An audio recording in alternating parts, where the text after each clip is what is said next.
All right, I think did that change it? Okay, I think I have audio now. Let me work on theirs. For some reason, it literally changed the audio to being. Okay, there we go. All right, I think we're good now. Can y'all give me a little audio Yeah, test? Okay. I'm hearing you. Okay, You sorry about are? that, guys. For Oh my some God. reason, YouTube or my OBS changed all of the every single one of my settings and cameras and microphones all to this random digit. I have no idea why that happened. But anyways, once again, welcome everybody to another episode of Circle of the Earth Fellowship. I apologize about that, but we'll just straight on get into it. Again, our episode today is episode 29, Tribulation. So we're going to be reading the last couple chapters of Jeremiah and look at the tribulation that Jeremiah and the people of his time went through. And then we're going to be jumping up here to our modern time and kind of connecting some of those tribulations and parts of it to things that we're currently going through, and also the prospect of future things that we could, go through tribulation. So, again, once again, thank you all for being patient with us. And like always, before we get into the topic, we'll go ahead and say hello to everyone. We got Frankie B with us, one of the musicians in Born a Time. So how you doing, Frankie B? Oh, shalom, shalom, everyone. Let's do it. I just drank a cup of coffee, so I'm a little wound up. Excited for the show. Yeah, I'm the guitar player and one of the singers in Born Out of Time. My friend Nick is our drummer and our excellent singer. So there you go. Yeah, absolutely. Go, And, go, baby. of course, if you stick around to the end, you can always hear Dig Deep. That's our outro, but you can also check it out on the Circle of the Earth channel. But anyways, let's say hello to everyone else. We got our dear sister Marsha. How you doing this evening? Very well, thank you. And it's good to see everybody here. And I hope we have a great show. Shalom to everybody. Not Shabbat here. So shalom. Awesome. And we got Nick with us as well, singer and drummer of Born Out of Time. How you doing, brother? I'm good. I'm good. And tonight, if anyone wants to play the Circle of the Earth Fellowship Roundtable drinking game, you can participate. Here are the rules.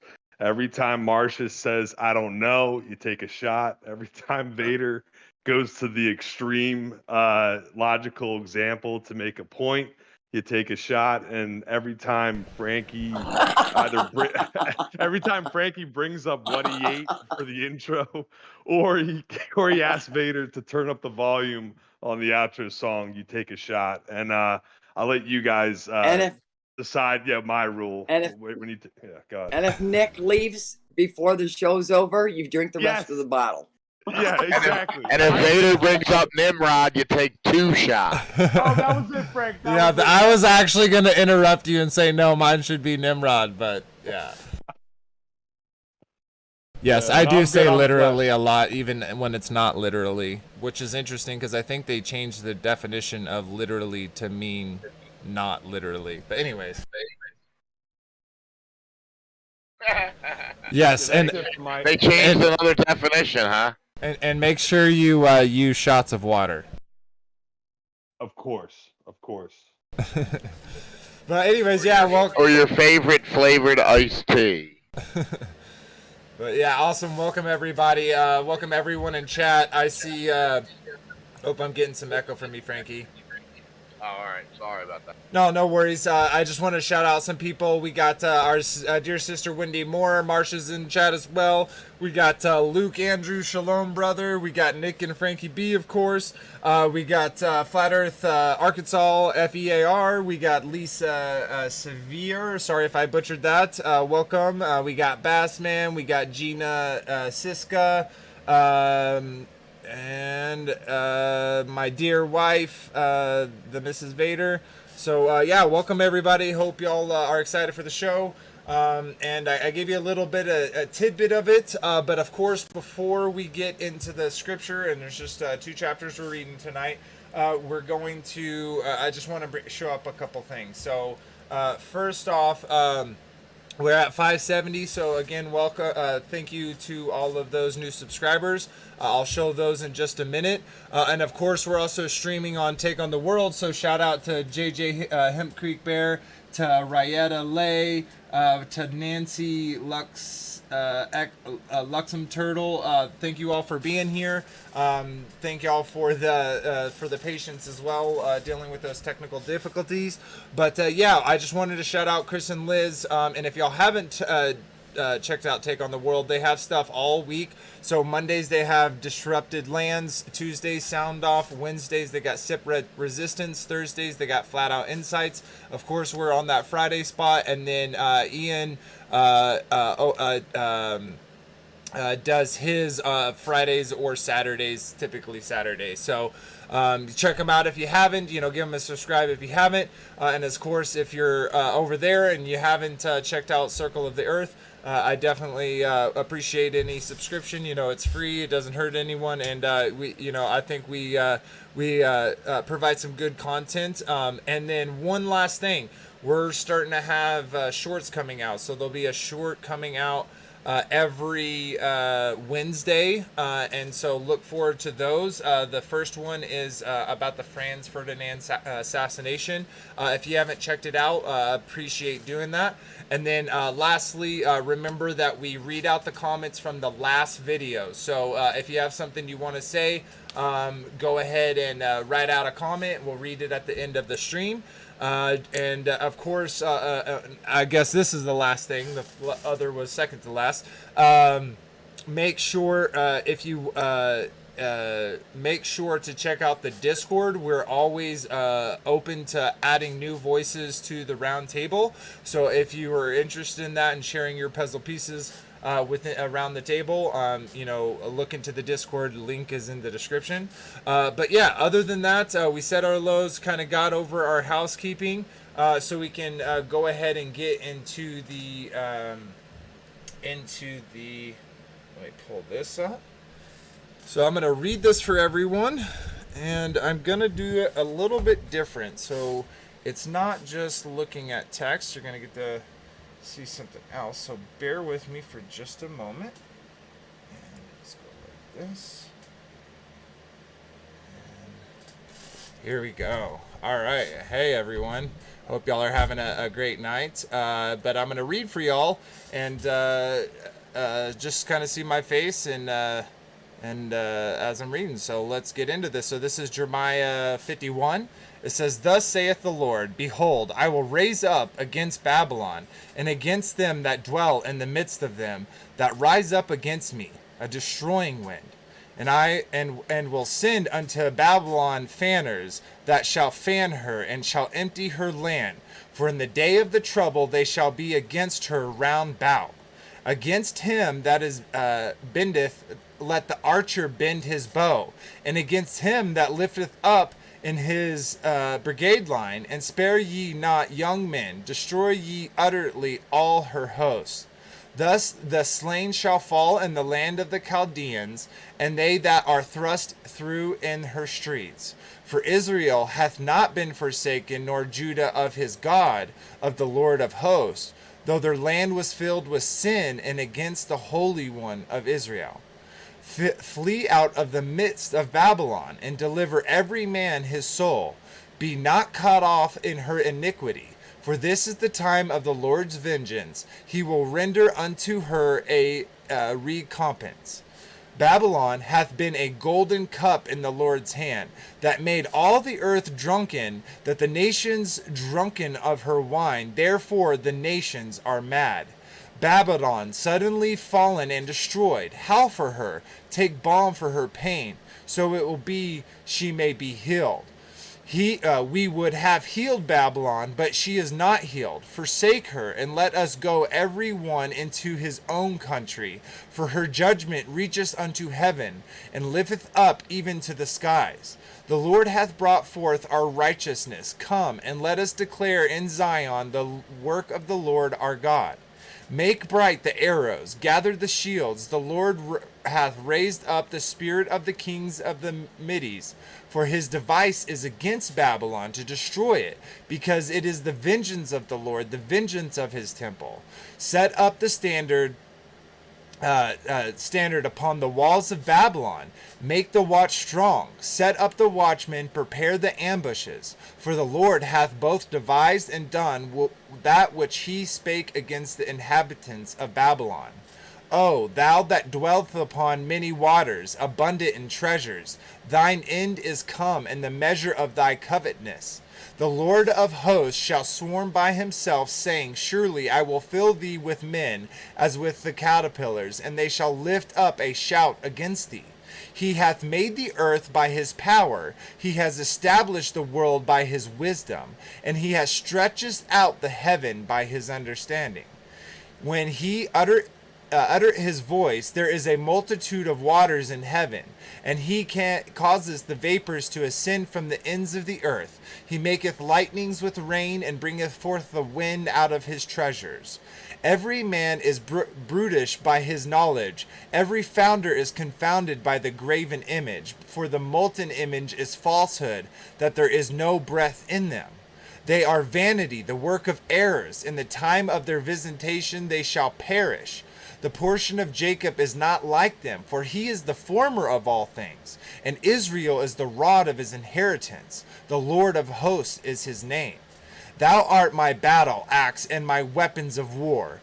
For with thee will I break into pieces the nations, and with thee will I destroy the kingdoms. And with thee I will break into pieces the horse and his rider, and with thee I will break into pieces the chariots and his rider. With thee also I will break in pieces man and woman, and with thee I will break in pieces young and old, and with thee I will break in pieces the young man and the maid. I will also break in pieces with thee the shepherd and his flock, for with thee I will break in pieces the husbandman and his yoke of oxen. And with thee I will break into pieces captains and rulers. And I will render unto Babylon and to all the inhabitants of Chaldea all their evil that they have done in Zion in your sight, saith the Lord.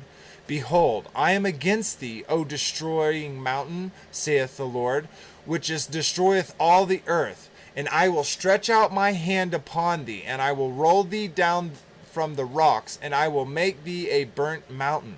And there shall not take out of thee a stone for a corner, nor a stone for foundations, but they shall be desolate forever, saith the Lord. Yet set up a standard in the land, blow the trumpet among the nations, prepare the nations against her. Call together against her the kingdoms of Arat, Minni, and Ashkenaz. Appoint a captain against her. Cause the horses to come up as the rough caterpillars. Prepare against her the nations with the kings of the Medes, the captains thereof, and all the rulers thereof, and all the land of his dominion. The land shall tremble and sorrow, for every purpose of the Lord shall be performed against Babylon, to make the land of the Babylon a desolation without an inhabitant.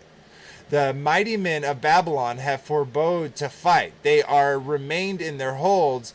Their might hath failed. They have become as women. They have burned her dwellingless places. Her bars are broken. One post shall run to meet another, and one messenger to meet another, to sue the king of Babylon that his city is taken at one end.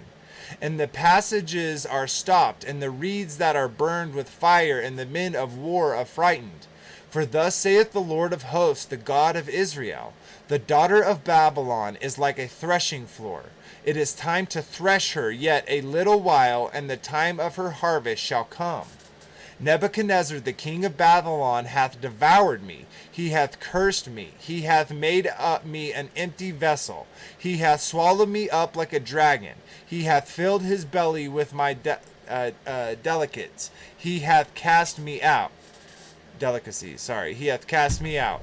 The violence done to me and to my flesh be upon Babylon. Shall the inhabitants of Zion shall say, and my blood upon the inhabitants of Chaldea shall Jerusalem say. Therefore thus saith the Lord, Behold, I will plead thy cause and take vengeance for thee, and I will dry up her sea and make her springs dry. And Babylon shall become heaps, a dwelling place for dragons, an astonishment and a hissing without inhabitant. There shall roar together like lions, they shall yell as lions whelp. In the heat I will make their feast, and I will make them drunken, that they may rejoice and sleep a particular sleep, and not awake, saith the Lord. I will bring them down like lambs to the slaughter, like rams with he-goats. How is Shashkach taken? How is the praise of the whole earth surprised? How is Babylon become an astonishment among the nations? The sea is come up from Babylon. She is covered with the multitude of waves thereof.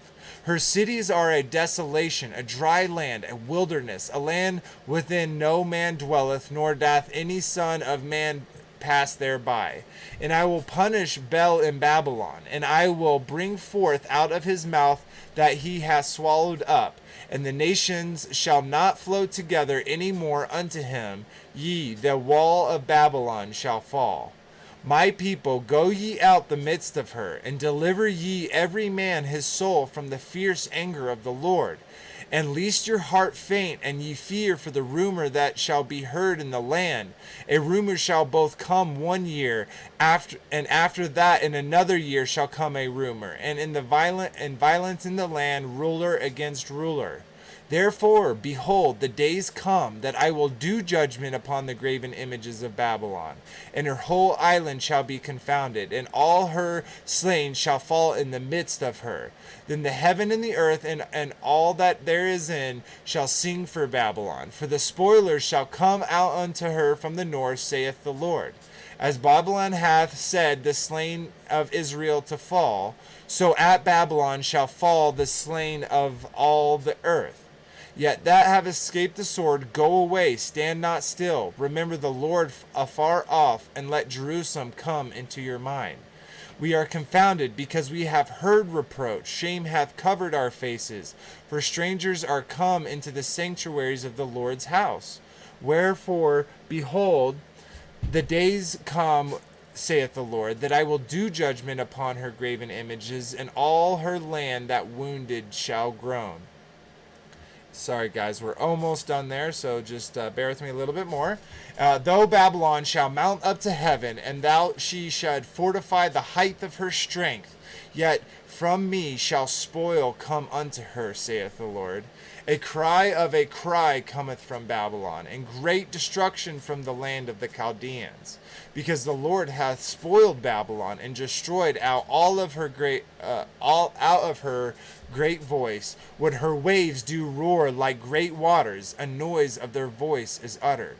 Because the spoil is come upon her, even upon Babylon, and her mighty men are taken. Every one of their bows is broken. For the Lord God of recompense shall surely requite. And I will make drunk her princes, and make her wise men, her captains, and her rulers, and her mighty men, that they shall sleep a particular sleep, and not wake, saith the King, whose name is the Lord of hosts. Thus saith the Lord of hosts, the broad walls of Babylon shall be utterly broken, and her high gates shall be burnt with fire, and the people shall labor in vain, and the fork in the fire, and they shall be weary.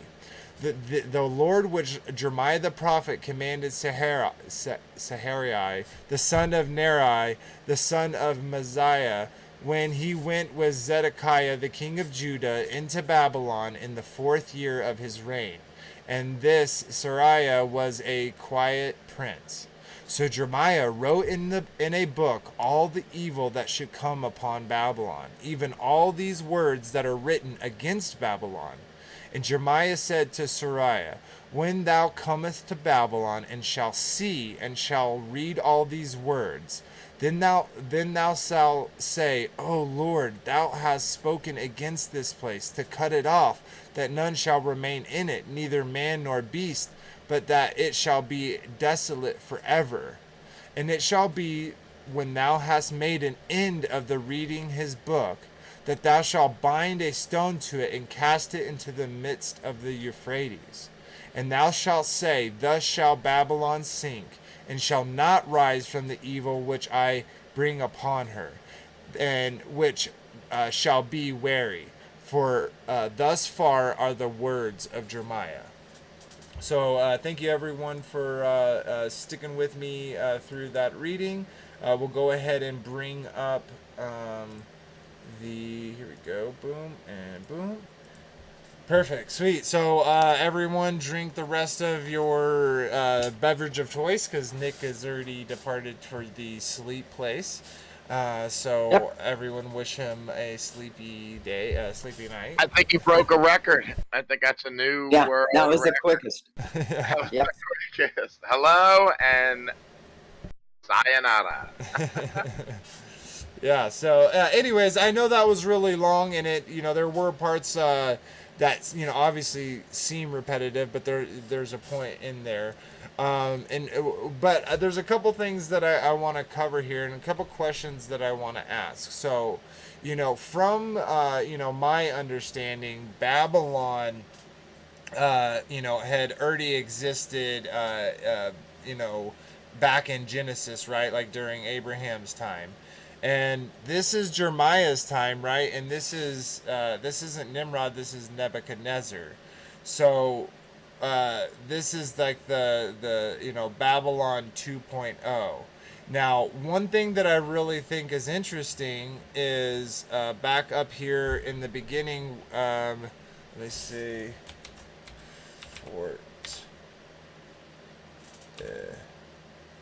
Okay, let me pull this up. So this is Jeremiah 51:53. Let me pull this back up for everyone. So it says, though the Babylon should mount up to heaven, and though she shall fortify the height of her strength, yet from me shall the spoils come unto her, saith the Lord. So,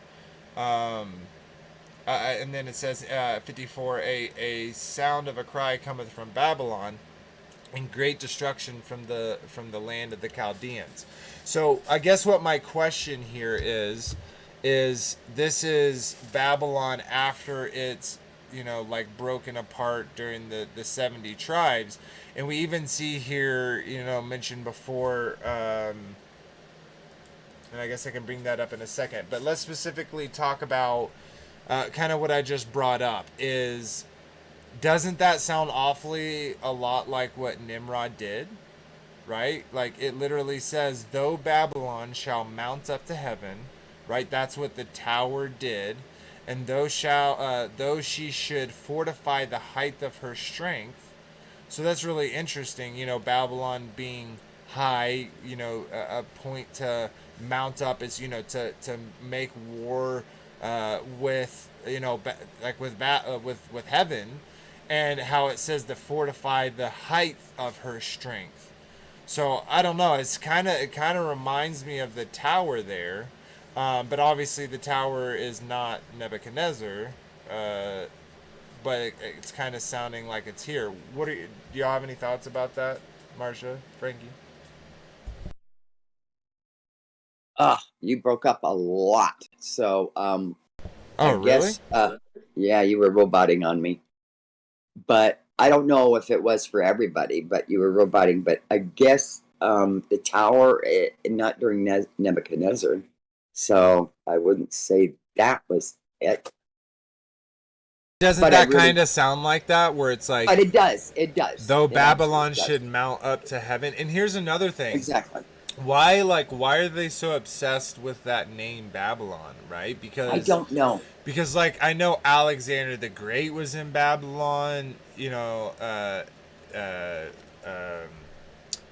Cyrus the ruled Great, the earth. Nimrod. No, totally. So, but I guess what kind of my point is, why does, I guess, just because it's defeated, they just keep the name Babylon? You know what I mean? But Oh, I see. I don't know. and so Nebuchadnezzar, timeline wise, is after Nimrod, right? This is like the father came down and destroyed the tower, separated it out. Unless people are saying, because I know obviously what Jeremiah is writing down here, right, is going to come into play later down the line when you get into Nebuchadnezzar's son, and you know what he does with, you know, some of the artifacts of the temple, and you know, the fact that Babylon is taken over by Cyrus the Great, right? So a lot of these things that it's talking about, it's talking about Cyrus Great to come, that will eventually come. But that's after Nebuchadnezzar's reign, and that happens under his son's watch. So, and then obviously Nebuchadnezzar we'll get a little bit more into him when we get into 52. Yeah, but okay, so I don't know. It's just kind of interesting, that part right there. Oh, go ahead. Yeah, Babylon means contemptuous or dismissive term for aspects of a society seen as degenerate or oppressive. So That's Babylon. we take the meaning of it, it's contrary to the children or the people of God or Yah's way. Yeah. So that's probably why it's termed Babylon, every kingdom, because it's in contention or contemptuous. But they don't think they are.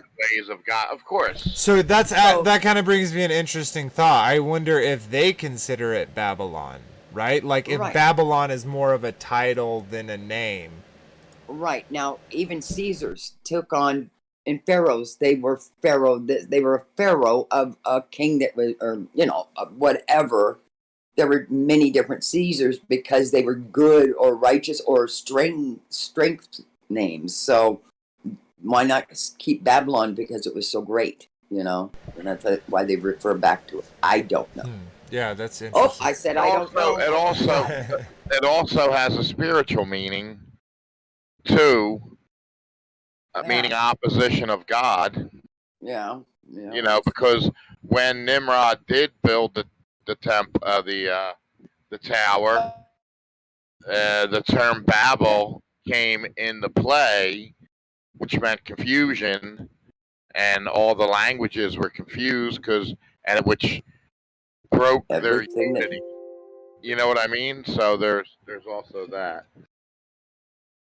Yeah, and you actually see that into play, and it obviously, this is one way you know, is because it literally says, like in 27, I'll bring this up, in 27 it says, just remember the word, it says, set up a standard in the land, blow the trumpet among the nations, prepare the nations against her, call together against her the kings of Ararat, many, so on. And then it says, prepare against her the nations with the kings of the Medes.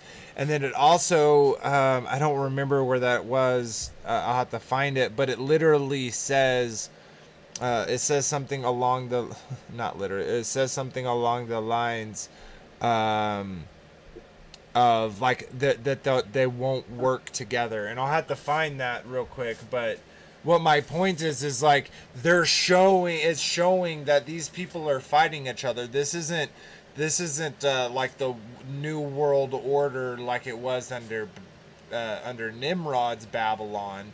This, you know, Babylon is obviously pre the Tower of Babylon, and you can kind of see that because we already have all these nations pitted against each other. You mean post? Post, yes. Sorry, yes, post. My apologies. Thank you for that.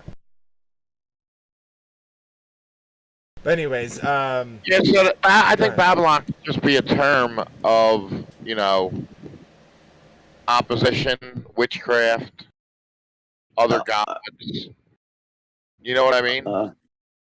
I think it I don't know. I just think I think it's a proud name for those people. That's what I think. Or it could mean pride, because to be in opposition of God, you have to have pride. Because Well, it's one of the seven things that he hates is a pride look, a pride, gesture. well, I You know totally, what yeah, no, I totally agree with you. I think Babylon is a place, right? And it's referred to as multiple places or multiple areas of being what is referred to as Babylon. But also there is a spiritual aspect of Babylon, right? So when he's like, for instance, like he during the time of Nimrod, right? Abraham, he called Abraham out of Babylon, right? But even though Nimrod technically owned like was the emperor of the entire world, right? The father was still able to, set him set him aside and have this set aside people, and obviously we, Abraham, Isaac, Jacob, and so on and so forth. But just in the same way, not only was he calling people out of the lands during Jeremiah's time, he was calling them out of the lands, but he was specifically calling them out of the lands. Why? Because of their behaviors, because of the types of things that they were doing. They were praying to false idols. They were obviously doing sacrifices and occult rituals, probably soothsaying and magic and sorcery and all those different types of things. And obviously that type of behavior brings about a certain type of society. So it's based upon behavior, and Jeremiah is obviously telling these people, like, hey, like your sins have added up, your destruction is coming. And he knows that and we kind of talked last episode, was Endor, and looking at Jeremiah and what he was prophesying to come, with again that prospect of what he would have to endure, and then coming up to the actual tribulation where these things, which have been spiritual, right? He's been talking about this spiritual thing, like, hey, if you have this type of behavior, if you have this type of mindset, destruction is coming to you. And then he's, obviously he's going to see, in at least in his time, that destruction, happening in part. Now, I think like I've kind of said before, I think there's multiple layers here where we're talking not only about events and things that are happening in his time, but he's also speaking prophetically about the things that are going to continue to happen to that place Babylon, and Right. again, Well, spiritually and physically. I've heard that. I've heard that they call in our time modern Babylon all the anything that's outside of the covenant of the kingdom. You know what I mean? I've heard it referred to plenty of times in church, that those that are outside of covenant with Christ are living literally in Babylon. So you're right. It's probably a state of mind Also, or position. Yeah. there is a curse that's on the land when blood is spilt. There's a curse on the land itself until it's been. Where was that? Tori, even you better pray over your property too, because you don't know how innocent blood has ever been spilt in the years past on your land. But there is a curse that goes on the land itself for all the innocent blood. So that has nothing to do with Babylon, I guess. No, I think it does, right? Because people, no, I think it totally does, right? Because a lot of our time within Christendom is we didn't really understand what unclean spirits were, i.e., what people were referred to as demons, right? Like, a lot of us didn't understand that. I came to understanding that with the Book of Enoch. And what my point is with that is, there's totally places and areas that are totally attached to unclean spirits, and Oh yeah. so I can totally see, something as heinous act as like shedding innocent blood, how that Yep. would attract unclean spirits. Yep. Yep. Yep. Yep. And yeah, and they're territorial in a way too. So Yeah. So okay, so I want to show something real quick. This is it kind of has to go with what I'm talking about here. For those that don't know, I'm a big fan of Owen Benjamin. He's I think he's really funny, and he has a good head on his shoulders. And one of my favorite things about him is like watching him go through his flat Earth. Enclosed yeah. cosmology experience was quite amazing, because we all, like, at least me, I went through the same thing that he did. And so seeing someone else go through it, and all the different kind of stages of grief you go through, or not everyone, most people that I've talked to go through when it comes to that realization. But anyways, I want to show something real quick that he recently put out. He's obviously off of YouTube, but I'm just gonna play just a quick clip. It's less than a minute, maybe like 30 seconds. Hopefully this won't get me in trouble. But anyways, this is talking about like the plan that is going on. So let's watch this phenomenon in the truth community where we see a coherent plan. Oh, it's not showing you. Let me do this. Oh, and then I totally 28. Okay, here we go. Almost.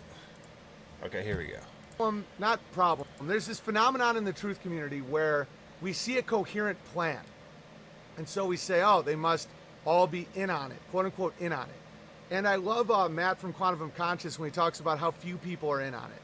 If anyone, that it's something called the download, where people just start behaving all at the same time, and there's no coherent, clandestine, secret meetings. Are there secret meetings and secret societies? Obviously. But the overall behavior that leads to this is, so Gonzalo on one side, and I like when there's a little conflict. Okay, so that's pretty much all I'm going to show. But basically, I definitely, it's long, but I definitely recommend this episode in general. It's 1463. Go check it out. But anyways, the reason why I wanted to talk about it is because in this he's talking about what he calls fractal. Now, I think this is like just, choosing to live in the Father's will, or choosing to live in your own will. But you can, it's a great line of thinking. But what his point is that people working and doing and living with certain type of behaviors, those type of things kind of all add up to this bigger picture. And that's why to us it can seem like it's this consolidated plan. And like he said, of course there's secret societies and stuff like that. And of course they have some influence, how much we can speculate on. But what the point is how those type of behaviors cause things. And I've said this a million times, like, spiritual things cause physical repercussions. Physical things cause spiritual repercussions. And so in the same way, what he's talking about here is by doing these behaviors, it's just like these little pieces that build this fractal image that's ever expanding, and you can be on the inner part of the fractal or the large inversion. It doesn't really matter, but the point is that the behaviors causes those general things to start happening in society. And he's I think a great extra kind of proof to what he's saying is you look throughout history, right? And when they started doing certain things and talking about certain things and behaving in certain ways, what happened? Their nations were destroyed. Right. And so I kind of want to bring that up before we get into 52. But any thoughts about what y'all heard there? Well, I watched that. I couldn't hear a thing, but because I have, what, never mind. I watched it before already, and it was interesting that you can even be doing things that you think are good and you're part of that fractal, and it's not, you're doing from the flesh area or whatever. It really is interesting, and it does take it just progresses, doesn't it? It just slowly progresses, and it was interesting. Yeah, and it makes you think of how, like, when you look at your life, how we can easily look at little sins, right? Like, we can look at little sins and kind of overlook them. Like the Ten Commandments, they're not important anymore, or all the other things, like, oh, we don't need to do those anymore, or whatever it is, and how you can justify those little sins, but how those little sins add up and create this bigger picture. And it's not just your sins, it's everyone else's sins. It's the sins of the nations. And this fractal that is made while in sin is something that the Father can't stand for. And so eventually he has to come down and put his judgment on the people. Right. You don't even realize sometimes that you are adding to that whole big picture. It just keeps growing. It's amazing. Yeah, it was interesting. Very interesting show he did. Yep. So those that don't know, check him out, bitshoot.com. Here's this specific video, but of course, you click on his channel, you can get all his other videos. But anyways, so let's get over into 52. Now, this one is not as long as the other. It's only 34, so it won't take as long. But I still think it's kind of important. Obviously, ending. We're going to be moving on to the next prophet, but I also want to get into the modern stuff. So let me pull that up, and we'll get into it, and then we'll go from there. So here is Jeremiah. Here is Jeremiah 52.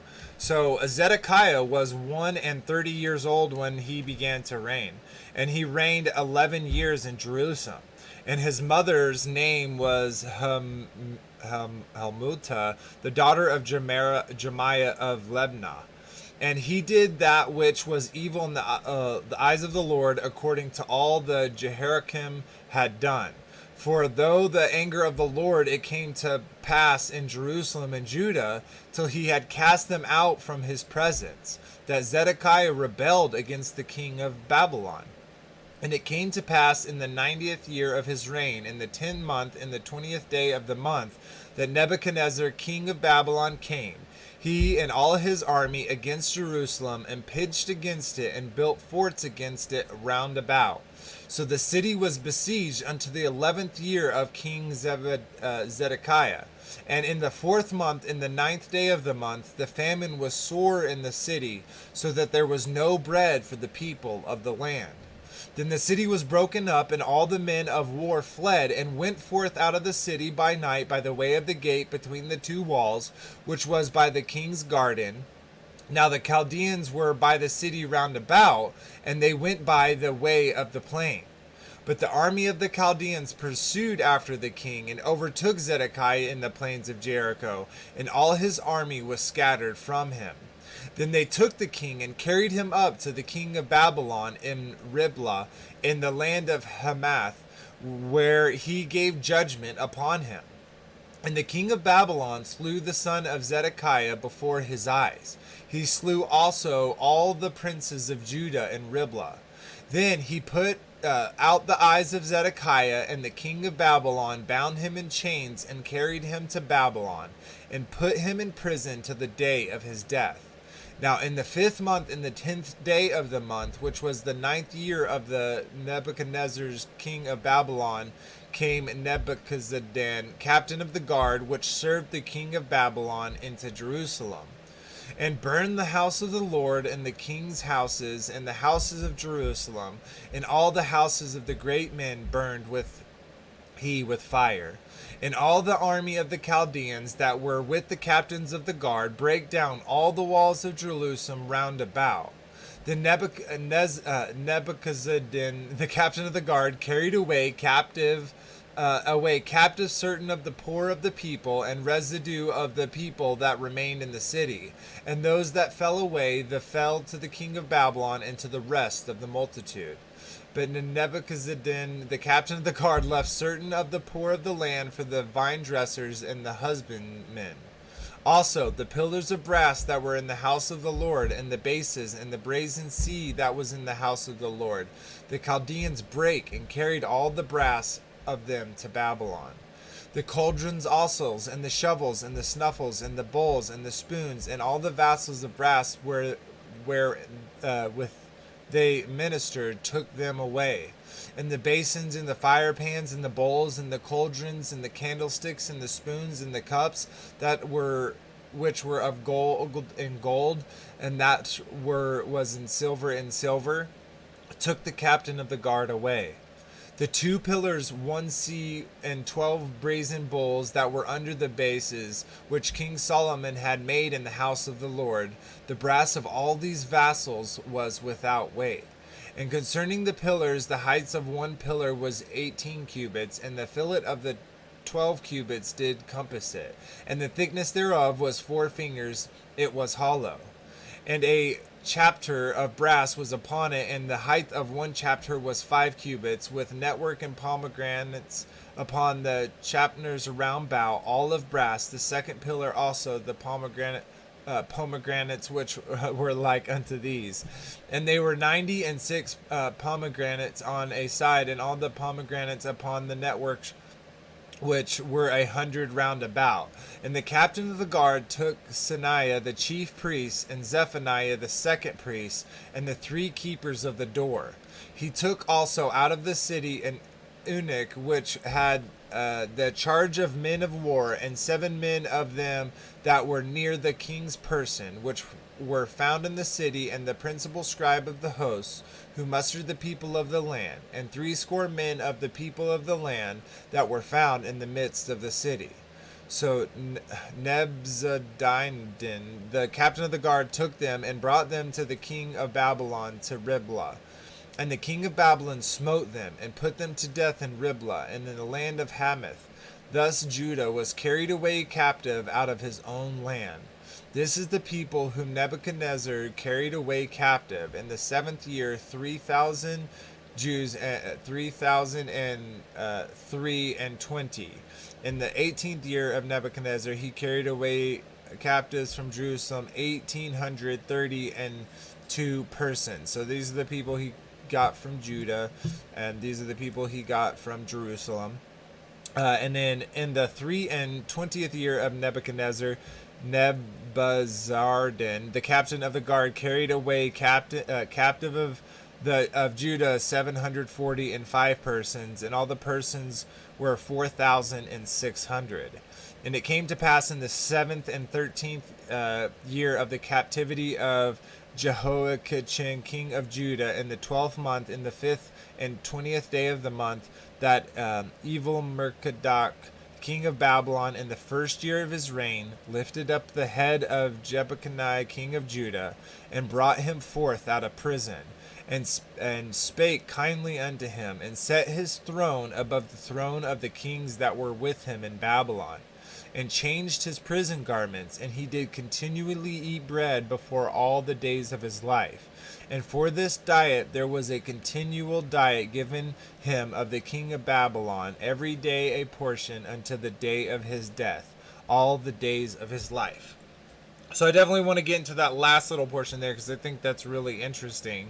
But what my kind of point here is just like, what did all of those, like we had read in Jeremiah, like what when he, when judgment came upon them, what did they, what did their graven images do?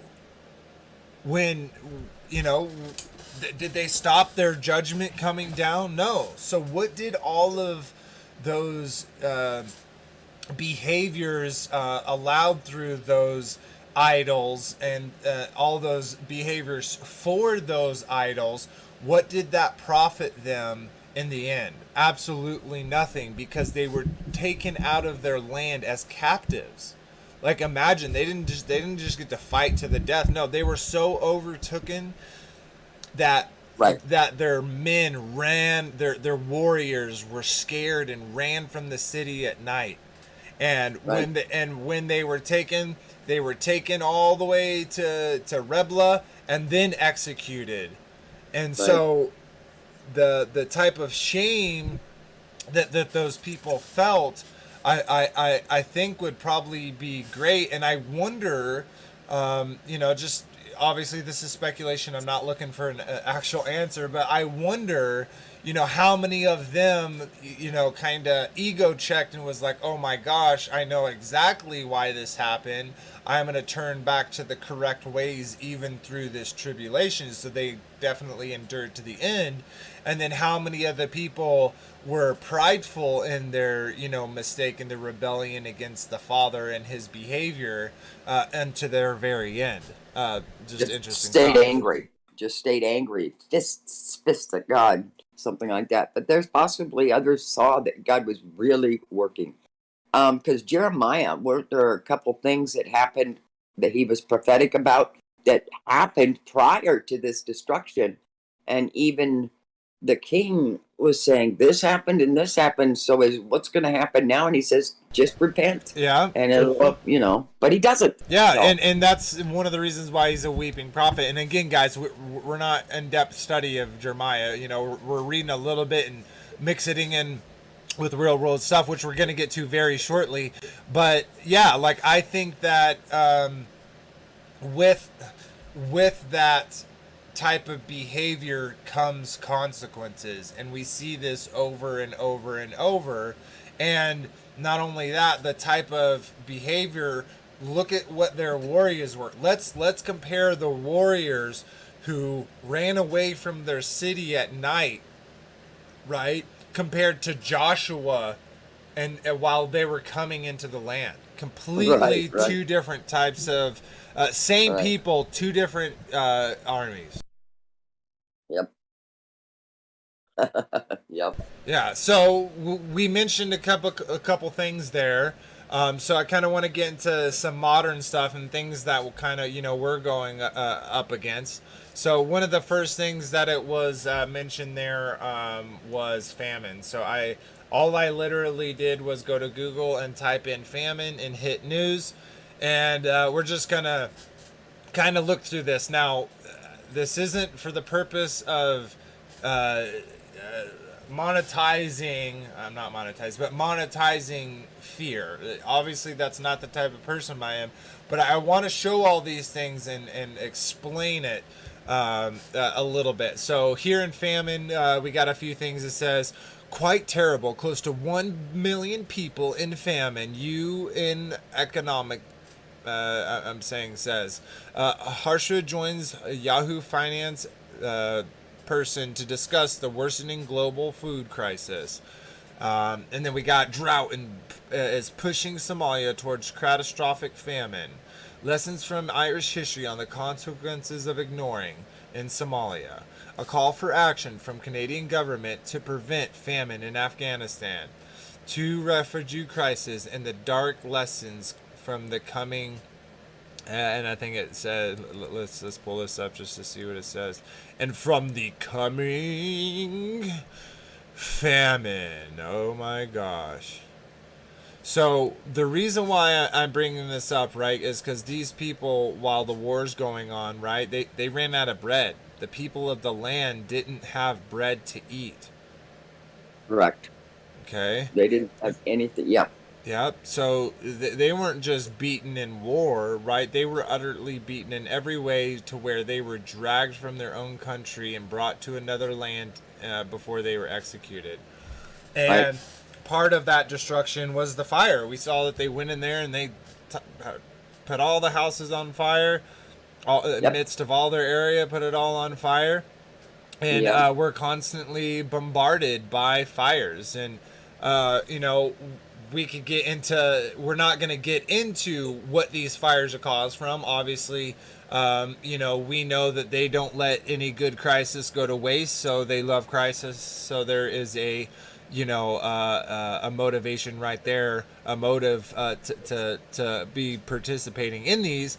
But what my point is we have a whole bunch here. Wildfire rages near France's, I have no idea how to say that, wine region. We got a few on there. Drought in England, fire rages in France.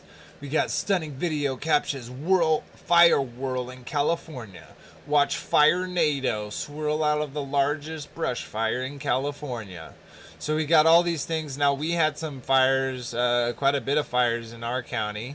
But if you just go through this, you know, this you know, extreme drought that they're talking about is causing, you know, famines. And then we also have this extreme drought causing fires, which is really interesting because I'm going to bring this up real quick. I don't think I can do it without losing audio, but those that go back, go check out the thumbnail. We got a few different things there. We got a wheat farm on fire. A wheat field on fire. This is in Ukraine. And I can't tell that they're very similar people. So it's either a Russian or Ukrainian camera person there. And if you go look up that actual picture, you can just type in Ukraine war large pictures and you'll find it. Actually, I can just do that real quick for you. Let me pull up another window. But the reason why I put those, so we got that. We have some plant. We have up in the top right. You have a plant fires going on. And I'm typing warehouse fires. Ukraine in war. And then so I went here, tools, to show y'all real quick. Oh, I'm in videos. And let's go here, large. See if I can find it. There we go. So this is a guy standing in the middle of wheat farm. Now, I don't know if y'all know, but a lot of our wheat comes from Ukraine. We import a lot of wheat from Ukraine, and these fires, right, nothing to do with the war, even though when I search Ukrainian war, we see this huge, you know, swath of land on fire. Now, that obviously ties right into fire, to war, right? So these people were under the sword too, right? Right. And so we see here, you know, Russia's war in Ukraine, Russia-Ukrainian war. Zelensky tells officers to stop leaking tactics. Ukrainian tribals may tackle Russia's war crimes. We also have the stuff with Taiwan and the you know, beef with China, and China claiming Taiwan as their country, and China saying no, that is our country. So yeah, it just, what my point is guys, just like Jeremiah was, we are all beseeched by these things. Like maybe right now in your place on this plane, you aren't going through famine, or you aren't going through wars, or you aren't going through fires, but we are all definitely going through different forms of tribulation.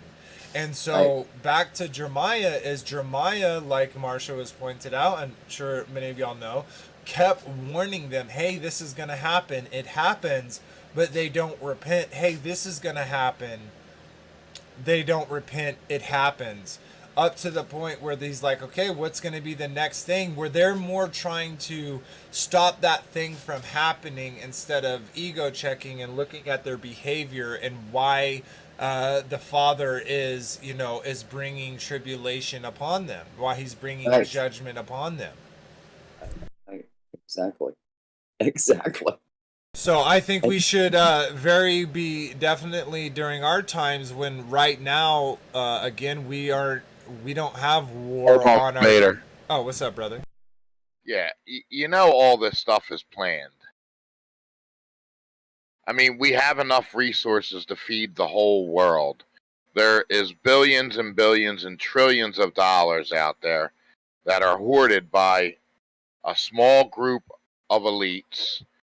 We have enough resources to feed the whole realm. This is all planned out. China moving into Taiwan, that was planned out after Russia moved into Ukraine. They hijacked the election so all this could be played out. This is all planned out by the globalists. I mean, it's sad. They're claiming it's global warming, and we know they're doing weather manipulation. Now they're burning crops. They're burning everything. They're just trying to cause more and more fear. And the more people wake up, the more they panic, and the more they try to cause fear. I don't see this as judgment. I see this as manipulation. There's manipulation, but I think there's judgment in there too. Oh, really yeah, do. go ahead.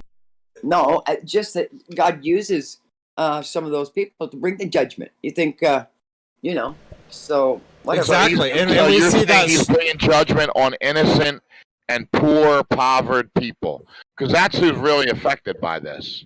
No, so this is as the first world crumbles, the third world dies. You get that?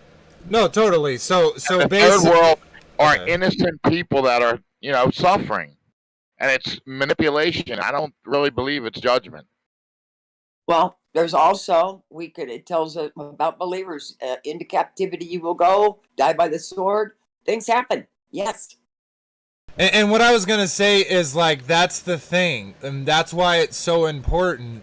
And I'll kind of take it back to Joshua, right? Like, when during Joshua's time, the reason they were able to righteously cast stones is because they were all doing the behavior that the Father had asked them to a T. You only had exceptions to those people. The majority, excuse me, the majority of those people were following those things. So, excuse me one second. So, of course, the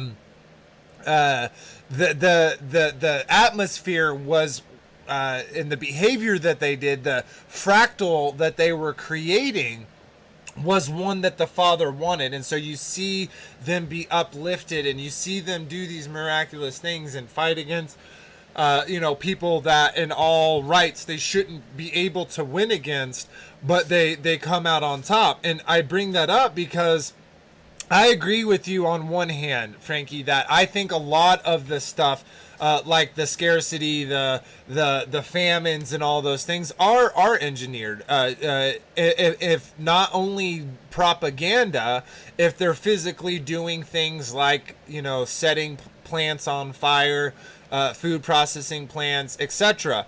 If those things are obviously happening, obviously that's happening. But as Marsha was saying, we know here that Nebuchadnezzar was used. This man was used by the Father to bring judgment upon Israel. Now, you're correct. There are poor and innocent people that are hurt during that process. And that's why, again, back to Joshua, it's so important that we are following his will, because just a little, just kind of like, when you're drawing a straight line from one point to the other, like boats or airplanes, if they just get a little off course over a long amount of time, they're going to be way off of course, exponentially off course, the further they go down that path.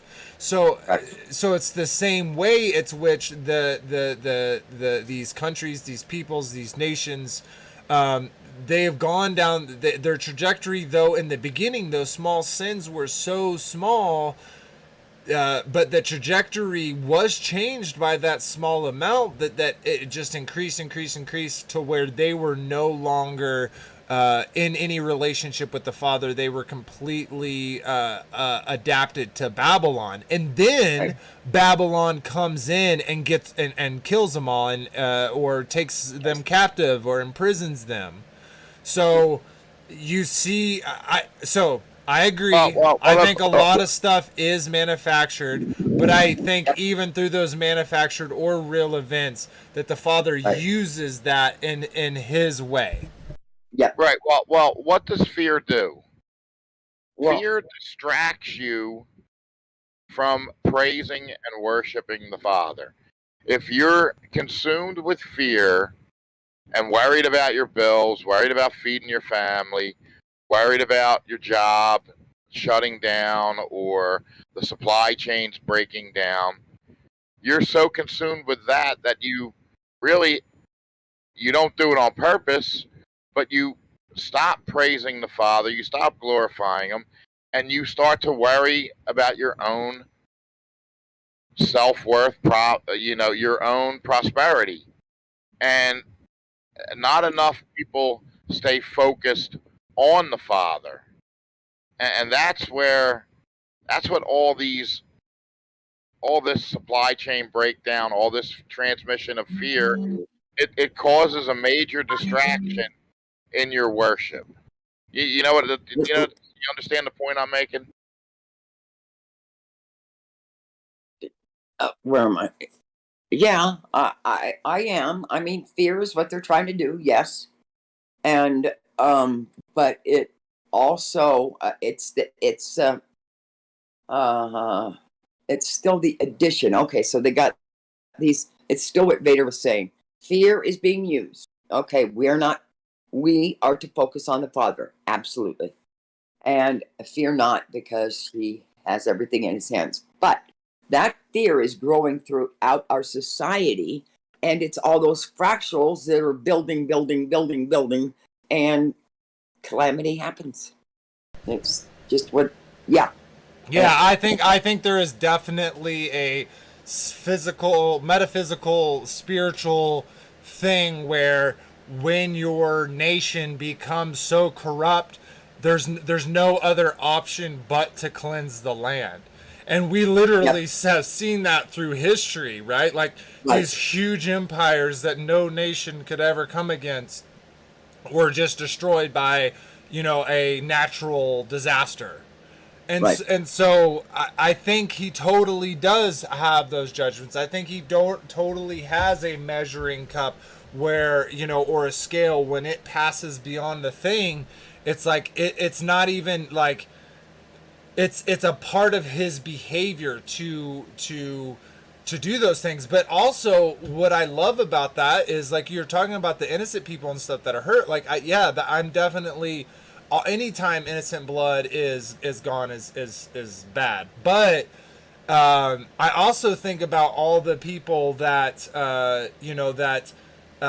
come out of that, right? Like we saw over and over again, that come out of that hardship and they become like a Joshua, right? And we're gonna see that, right? Obviously, as we get into more prophets, and I'd definitely like to talk about Nebuchadnezzar more and his stuff, but with Daniel. But what my point is I just think there is a physical measuring cup, metaphysical measuring cup or scale, where after so much sin, it's like it's just in his behavior to cleanse it. It's like cleaning, it's like vacuuming. Like, oh, I'm starting to see little things on the floor, I gotta vacuum this now. But what's your point? I think that's a good thing in a way, because even though bad things happen and people die and go into prison, the type of heart that comes out of that is that same heart of Joshua and the people, right? Like, think about the 40 years in the wilderness and all the stuff they had to go through, right? They had to be built up. They had to be broken down to get rid of all of that occult behavior, the worship of the idols, etc., to be able to even start having that relationship with the Father in the way that he was always with them. He didn't have to send other nations against them because they were in sin. So I know that was a little convoluted, but my point is there is a scale there where the Father in his character, he has to cleanse it. I think that's a real thing. Yep, I do too. And I think we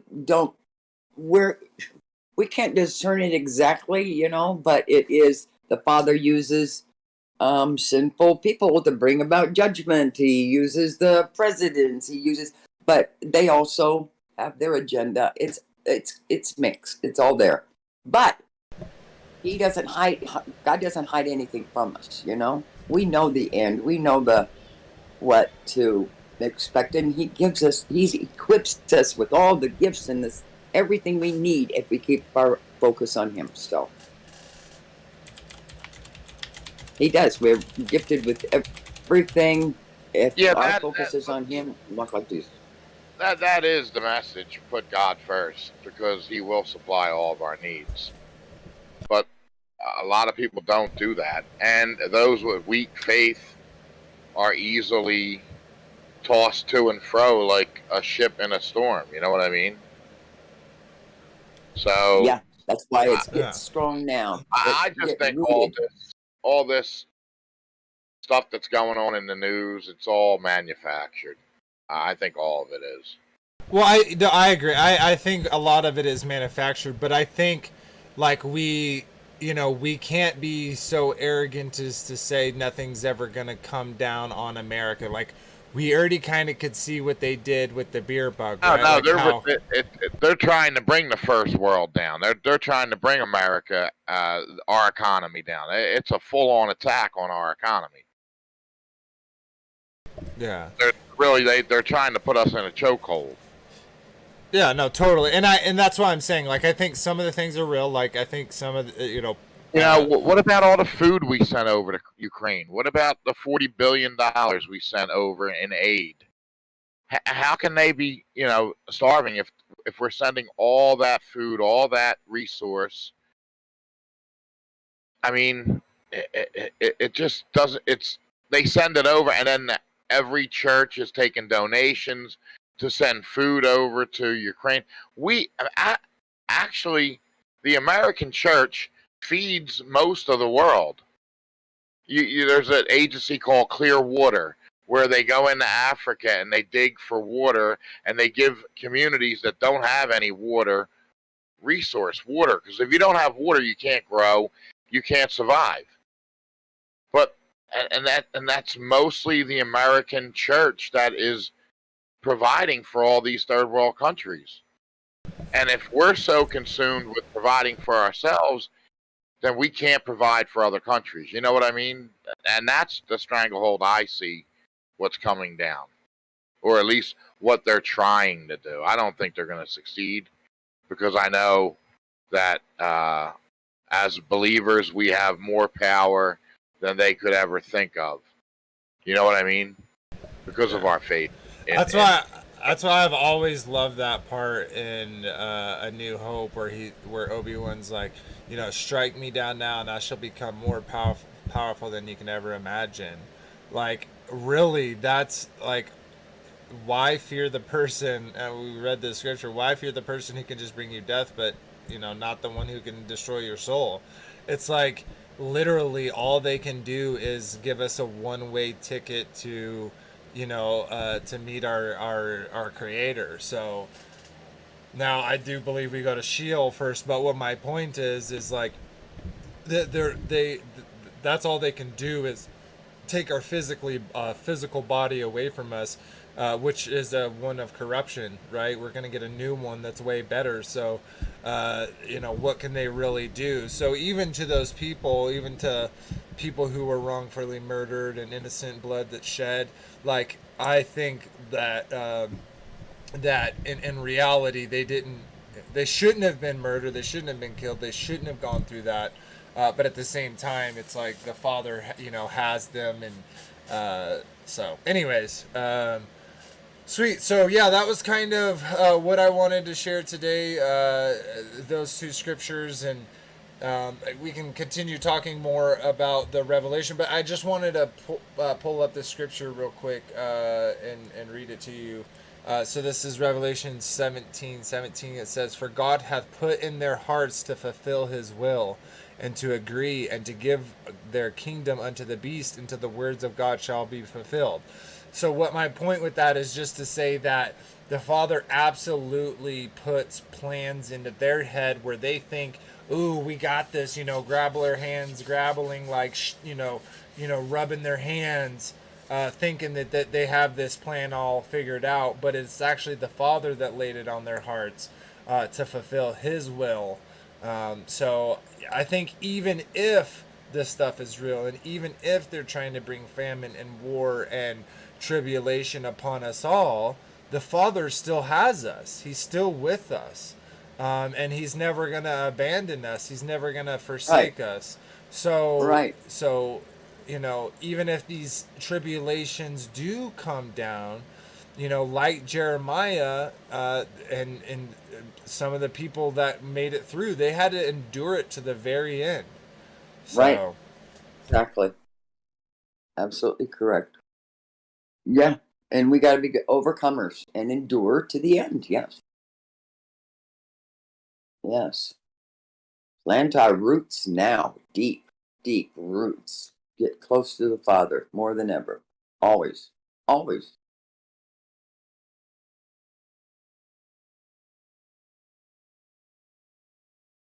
Well, I'm not enduring. I'm prospering until the end. Because that's our Father's will. yeah, but enduring isn't necessarily a bad thing, right? Like, No, I think it of as strength. yeah, like if you're in really good times, and you're like for us right now, right? We have to endure all these communities that are put up into us and put into media. Like, even though all of the stuff that's propped up in the world is completely against what we believe, we have to see it, we have to be in front of it.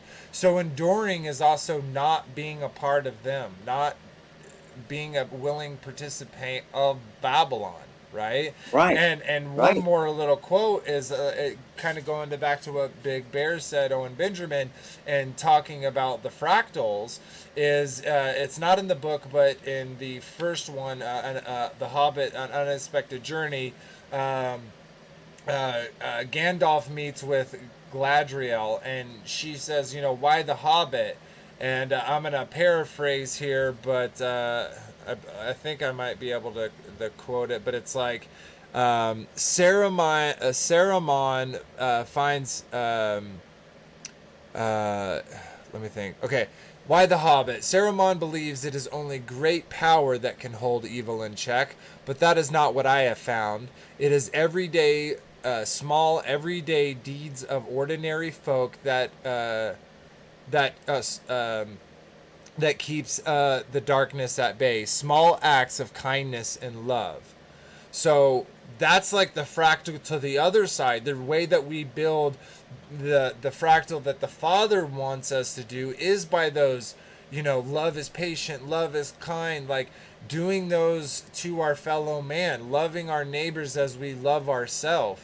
And by doing those little things, that is those fractals, those behaviors, grows this other picture that is obviously much, much better. And it can spread out to your community, to your neighbors. You can have a nice area, land of yourself if you if it spreads out. Absolutely. Just the gifts of the Spirit, love, joy, peace, patience, long suffering. Yeah. Walk in the Spirit. And it will overflow into other people.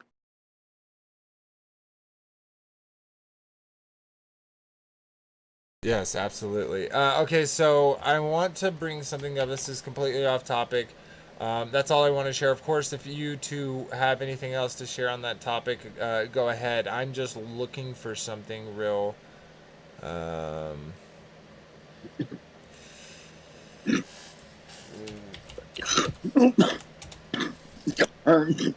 can't get my... Well, I'll share a scripture while you're looking through that. It says, seek ye first the kingdom of God, and all these things shall be added unto you. So, if we just keep seeking His kingdom, His ways, His behaviors, Jesus said, Yeshua said, I only do what I see my Father do, and I only say what I hear my Father say. So if we act like that, then It all spreads. these things will be added unto us. Everything we need. All our needs will be met. All our wishes, all our dreams, all our visions Wow. will be Uh, fulfilled. all right. Yeah. It goes beyond needs. You know what? It's your desires. It says, delight thyself in the Lord, and he will give you the desires of your heart. Whatever you set your desire at, it's like a thermostat. You set your thermostat at 70 degrees. Eventually, your house will become 70 degrees. Okay. Now. So if you set your desire at what you desire, and you All right. use the principle of delighting yourself in Yah, in the kingdom, then that desire will be fulfilled. Okay. You know what I mean? Well, I'm just thinking of all the disciples and how they, he was put on the, things happen.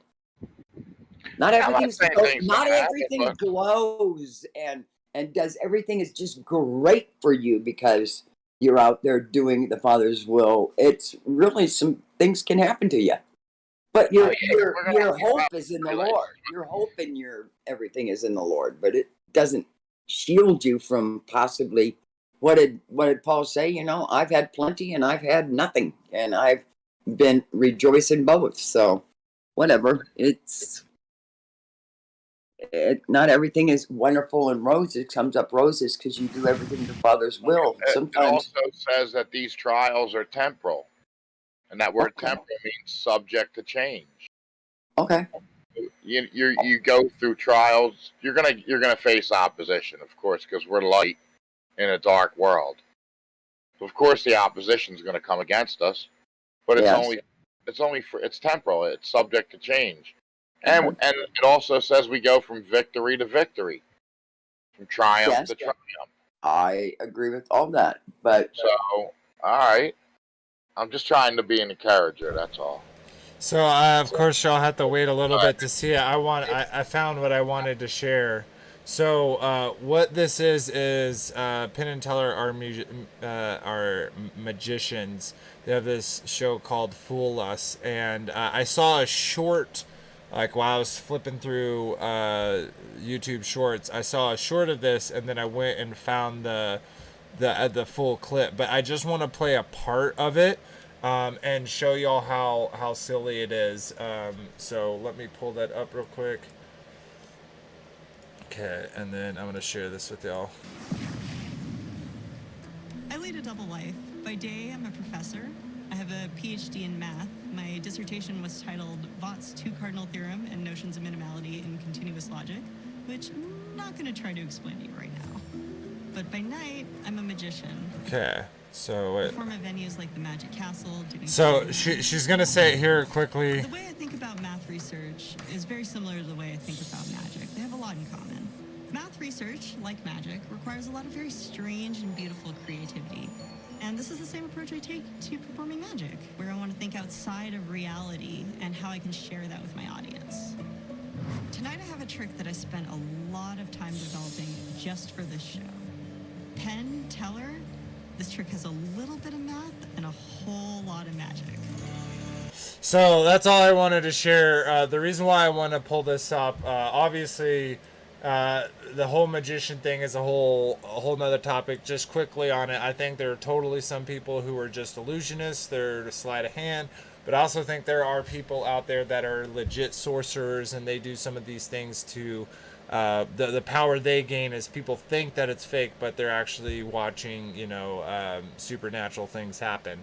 But anyways, what I wanted to point out, what she said, is in magic and in math, right?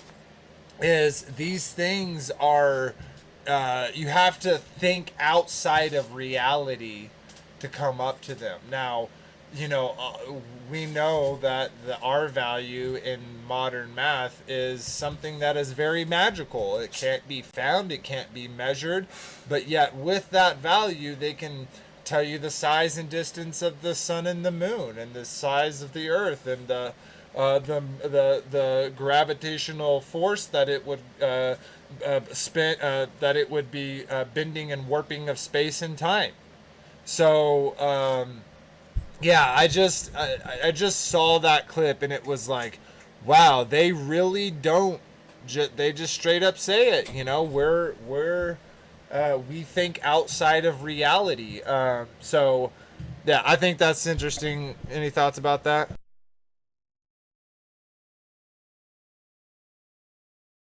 Yeah, it's Nice funny. words, nice words, but they think outside of reality. They're outside in the demon world. That's where they're at. But math plays a good part of magic, but then their magic is definitely from spirits. So, absolutely. What were you gonna say, Frankie? Yeah, and it's funny how people they use math as a spell, and people just will believe whatever formula they come up with.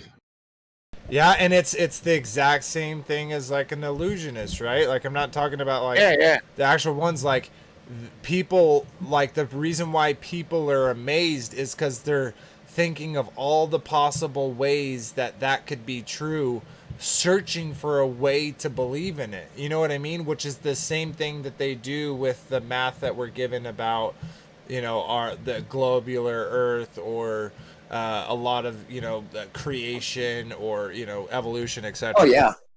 Yeah, absolutely. Yep. It's, yeah, it's amazing. Did you show, oh, you talked about it. Did you show where Owen Benjamin was freaking out over flat Earth? But yeah, that's amazing. Yeah, I was just talking about it, I didn't show it. Yeah, go check that Yeah. out, guys. There's he actually, I'll put this over real quick. Someone made a really good video that he shared on BitChute. So let me pull that up for you real quick. So it's like an hour long. It's this one, Truther Journey of Owen Benjamin. He found this documentary on YouTube, and then he uploaded here. It's like 3 hours long, but it shows a lot of the stuff like that he went through, and from his streams. This is his, you know, out of his word. Well, like you will literally, he'd be like, I'm not a flat earther, I'm just saying, why can't any of the 3,000 people that are in here give me one proof that I can actually use? You know what I mean? And like no one can, because, you know, and eventually someone reads a comment like, Owen, you know, Owen, Big Bear, no one can provide you something that doesn't exist. He fought it. He fought it for a long time. He fought it. He did not want to be one, but he had to be. He had to come to the conclusion. So if you're a truth seeker, like eventually you have to come to that conclusion, because not only is it scriptural, but it's through experiment and observation, it's evident. And I always think of that Romans quote where it's like, for no man will be excused, because by creation of the world is evident that he created it. You know what I mean? It's like, yeah. But they try to make excuses for themselves by believing in this hoax. Well, yeah. I believed in it, so I can't. Yeah. It's really, I believed it. And when I came out of it, it was shocking. Just all of it was shocking. So, yeah. And I got angry. I got angry that I was duped. I got angry at, oh yeah, I went through a lot of emotions. The indoctrination starts at a young age. That's how they're doing it. Oh yeah. Oh yeah. That's why it's best to homeschool. Get the kids out of school. Oh, dear goodness.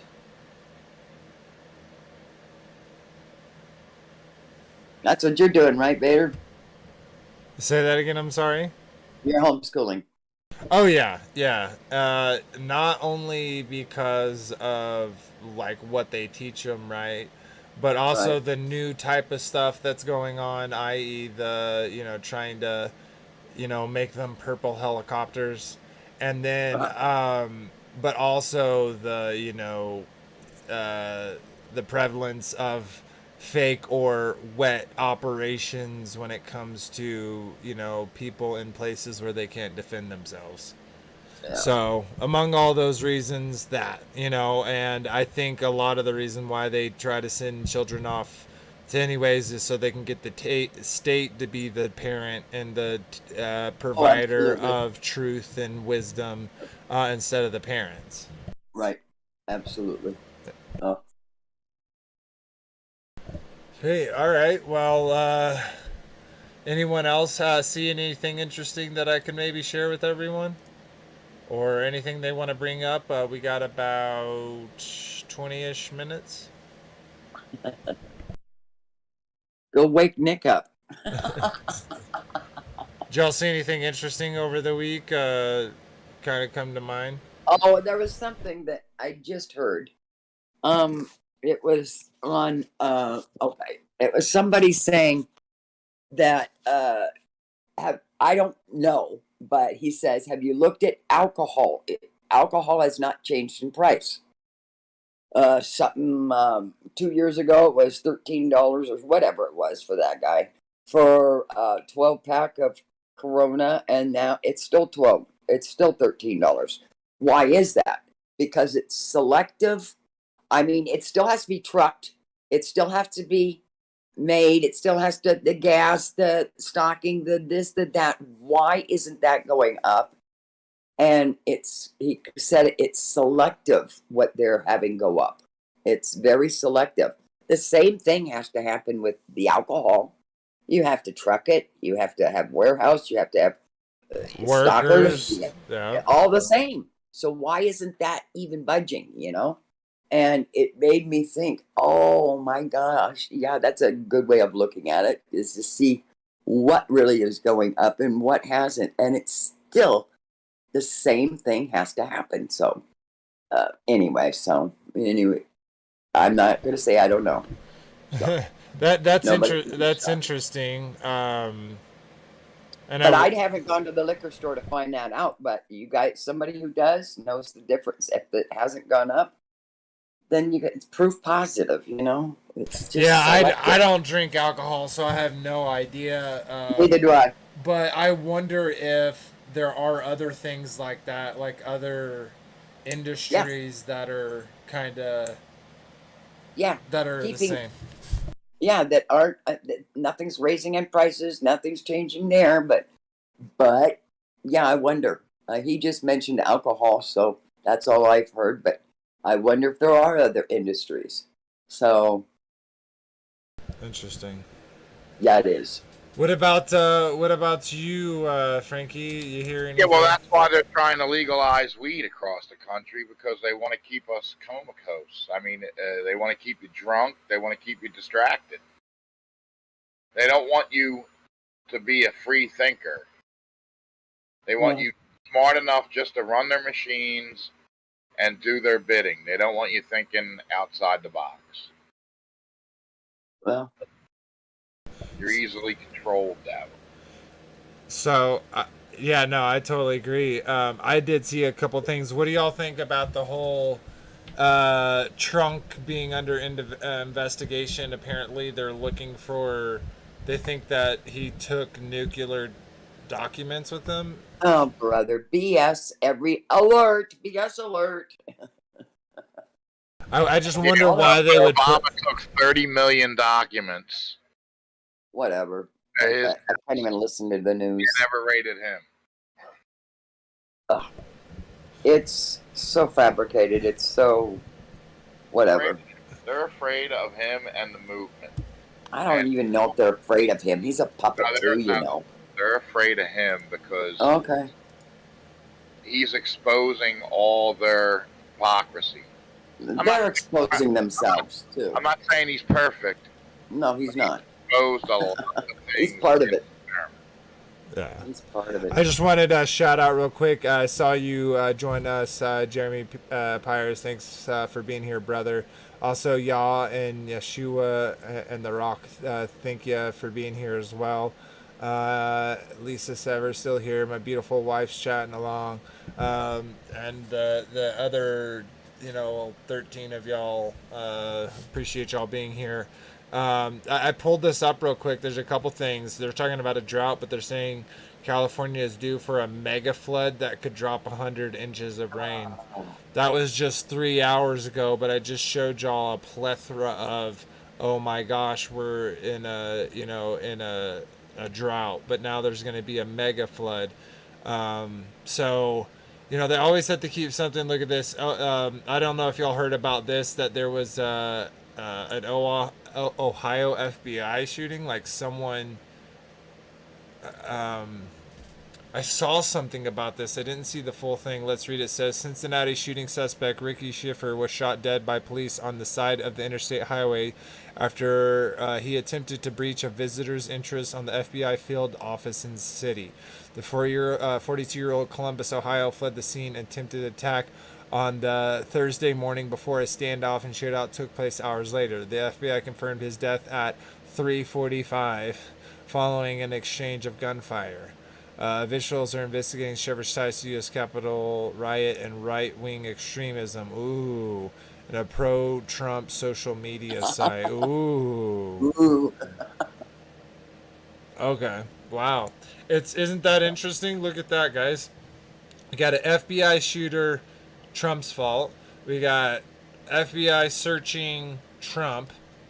I bet they're going to say, we figured out that Ricky Schiffer actually was trying to break into the FBI to get the information so they knew that Trump knew that the FBI were coming for him. It's like, gosh, like I guess they're not that smart or clever to do that, but it's just, this is so ridiculous. And look at this.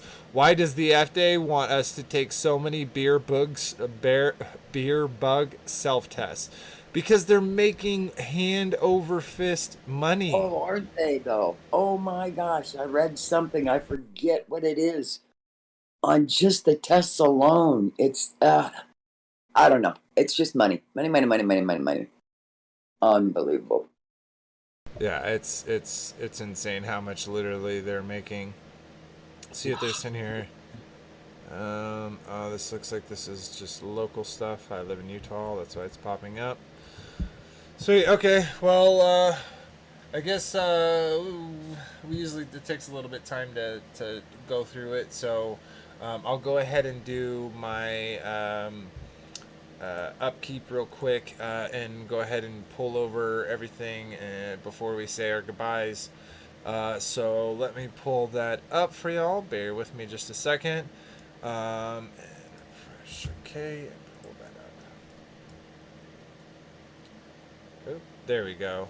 Sweet. So again, for those who are new, subscriptions are free. They do really help us grow and more, not only share our puzzle pieces, more with more people, but also lets us have more opportunity to bring more pieces of the puzzle to the table.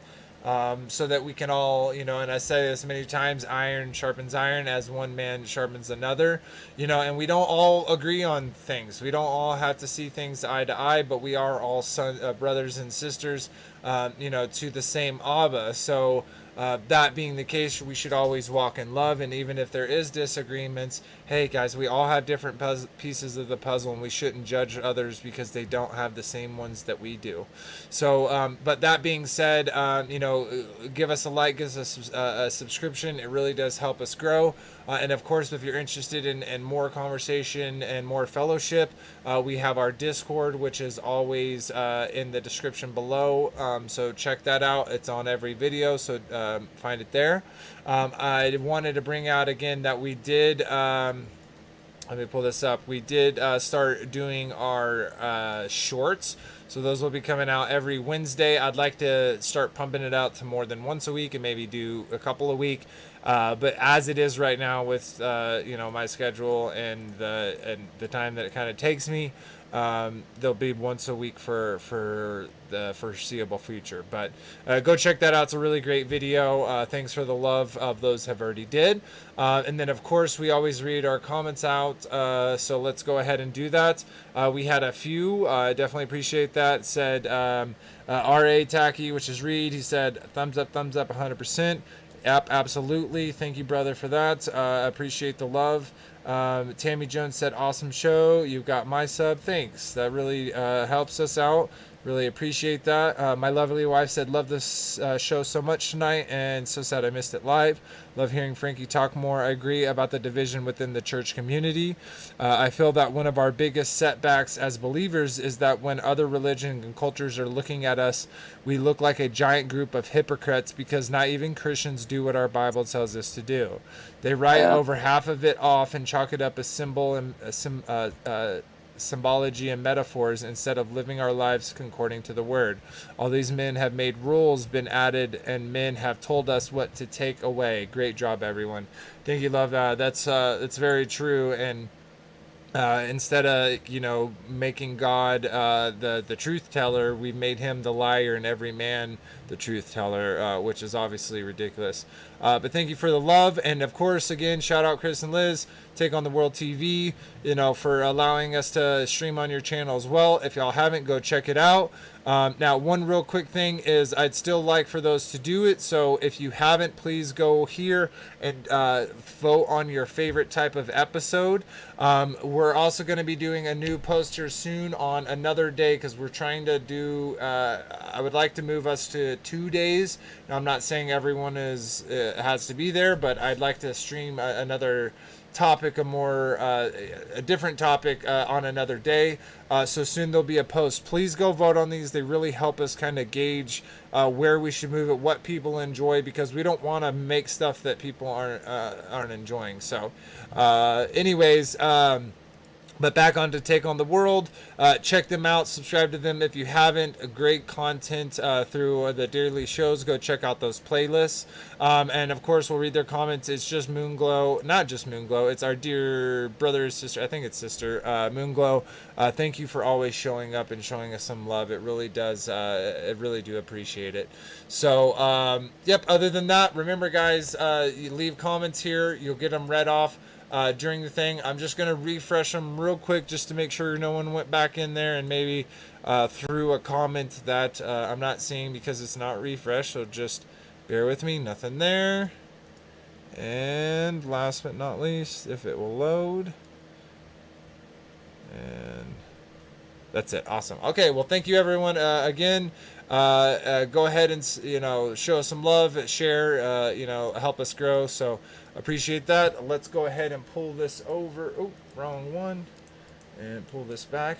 Sweet. All right. Well, I hope y'all enjoyed the episode and talking about Jeremiah and the tribulations and reading scriptures with us and what he had to go through, the people had to go through. And I hope y'all see the connection of the tribulations and stuff that we have to go through, that even if these things come upon us, the Father's always there with us. And even through this, he made a way. He made a remnant. He set apart a people that even through Babylon, they would come and flourish there. And we'll get to see a lot more great things, even though the country, the place, the spirit of Babylon is not of Yah's. There are those of Yah's that do live in Babylon. So, but yeah, we'll go ahead and say our goodbyes. And as always, we'll go from top to bottom. Frankie B, if you'd like to say your goodbyes. Yeah, Shabbat Shalom, everyone. Remember to walk in love. The only way we can defeat the enemy is by living in love and engaging with the Father. And what Jesus said, I only do what I see my Father do, and I only say what I hear my Father say. If we start to live like that, we can change the world. So just continue to dig deep. Ask the Father questions. He loves to give answers. He loves to show you His glory and His kingdom. So have a blessed Shabbat, and we'll see you next week. Dig deep. Appreciate it, brother. And dear Sir Samasha, if you'd like to say your Shabbat Shalom, if it is so, go ahead. Not Shabbat yet, I don't think. Nope, too sunny out. Shalom, everyone. But yeah, we'll see you all next week. Enjoy the show. And I do want to see that red rainbow you were talking about, Wendy. You said it in chat, but I want to see the red rainbow. She says, "Do you want to see a red rainbow?" And I should have said, "Yes, I do. Show me one." That sounds really interesting. Actually, when I was driving home, I had to go to the corner store, but I was driving home. I actually saw like a little rainbow, but it had the crepuscular rays going through it, and it was like cutting the color of the rainbow. Like there was like stripes of rainbow where the rays were coming through, cutting out like that area of the color. That's cool. Yes. And she just linked it for you, but okay. Yeah, as always, appreciate you being here, Marcia. Yep, glad to be here. Yeah, absolutely. So again, guys, thank you for the love. Thank you for the sharing and liking and subscribing, all that stuff. It really does help us grow. Of course, join the Discord if you'd like to talk to us. We do a little bit of the after show, meaning we just kind of talk about what we can't do on YouTube. So if you're interested in that, come and join us while we're there. And but other than that, I hope y'all have a wonderful Shabbat coming up and a great week following. And until next week, remember that until next time, remember that ABBA love you first. And y'all have a great night. Goodbye, everyone. Shalom. Goodbye, everyone.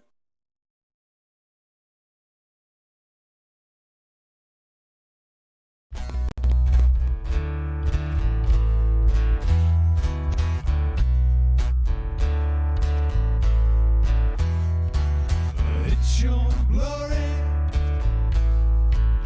conceal the mystery. You give us the honor to search a matter out.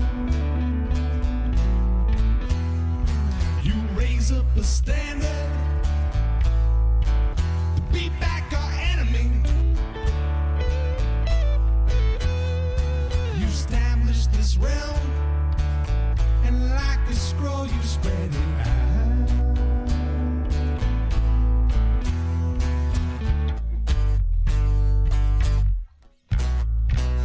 Dig deep, search it out. Dig deep, seek it out. Dig deep, go on and walk it out. Dig deep, I give you oil to fill up your cup. I give you enough to fill up your lamps. Yeah, you keep them trimmed, you keep them neat, you keep on worshiping.